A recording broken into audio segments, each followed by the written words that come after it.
yau akwai wani abu da ya kamata in faɗa wannan ruwaya ne lalle yana da kyau saboda mene akwai amawa in aka ce wala bolin sai su ce amin. To gaskiya amin din nan ba ma larabci bane ballantana ya zama a cikin kalmar alkur'ani. Akwai wani mai bincike kuma ahlus sunna ne binciken ya samu asalin amin din nan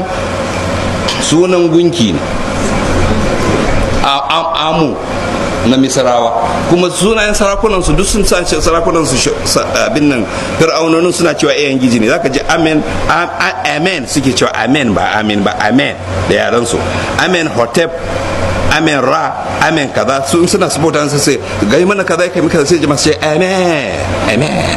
to daga nan aka dauko ya shiga wayansu addinai kama ya shigo mana to amma mun yadda ko me asalin kalma a larabci yanzu mutane suka ce amin ba suna nufin gunki ba suna nufin an sa mana addu'a mun yadda amma ba larabci ba ne kuma ba shi daga cikin alkur'ani saboda haka da a cikin sallah za ka ce wala dalil ka ce amin baka da sallah a wurinmu ban ce maka a wa'insu mazhabobi sun ce ma sunna ne wai har ma wai in amin ɗinka ya dace da amin ɗin mala'iku wai an yafe maka to shi kenan wajen su kenan amma mu in ka ce amin baka da sallah saboda ba shi a cikin alkur'ani wannan ruwaya ne muke da shi mu ba san amin ba shi a cikin alkur'ani kun ba kalmar larabci bane ko da ma mun an karbe shi a matsayin yana nufin amsa mana addu'a amma ba a faɗa a sallah an fahimta ai ba kuma ruwaya da ya inganta cewa an sami shi ta wajen sunna sun ce ainihin a wani zamanin wani halifa ne sai masallaci ya kusa tsagewa da amin to kuma mun san inda suka ɗauko amin din saboda akwai yanzu akwai masu cewa amen to ana aka ɗebo ba su ce lokacin annabi ne ake cewa amin sun ce zamanin wani halifa ne sai masallaci ya kusa tsagewa da amin hatta ya tarjar masjid amen to amma muna da ruwaya wannan yana da kyau in karanto ko da lokaci a kure cewa ainihin wannan da a cikin kafi da ruwayansa daga Abdullah bin Mugira daga Jamil daga gasan isnadi daga Abi Abdullah ya ce in kunta halfara imami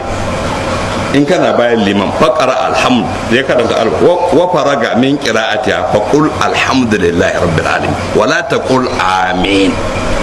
idan liman ya gama ya ce wala bolin sai ka ce alhamdulillah rabbil alamin kar ka ce amin to alhamdulillah rabbil alamin na farko kalmar larabci ne sannan kuma bayan ma mun karanta farorin ce hamdala mun dai takaita ne amma alhamdulillah rabbil alamin ibada ne kaga amin ba ma larabci bane kuma ba a ruwaito shi ba to amma alhamdulillah rabbil alamin an ruwaito ka ce alhamdulillah rabbil alamin in liman yace wala bolin sai ka ce alhamdulillah rabbil alamin shikenan alhamdulillah rabbil alamin ba karanta ba ta ba kai ma alhamdulillah rabbil alamin sai shikenan sai kuma cika ba sai ya sa ma in ya dan karanta yace wala bolin idan shi alhamdulillah shikenan ba a bayyana kai kowa ba kuma duk masallaci a ce alhamdulillah rabbil alamin ba a ce haka kowa ya faɗa a asirce a cikin uyun ahbar daga cikin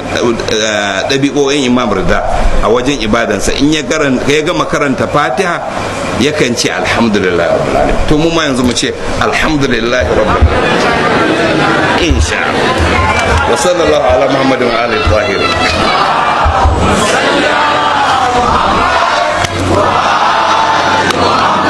Allah ka gane da mu abin da ke karanta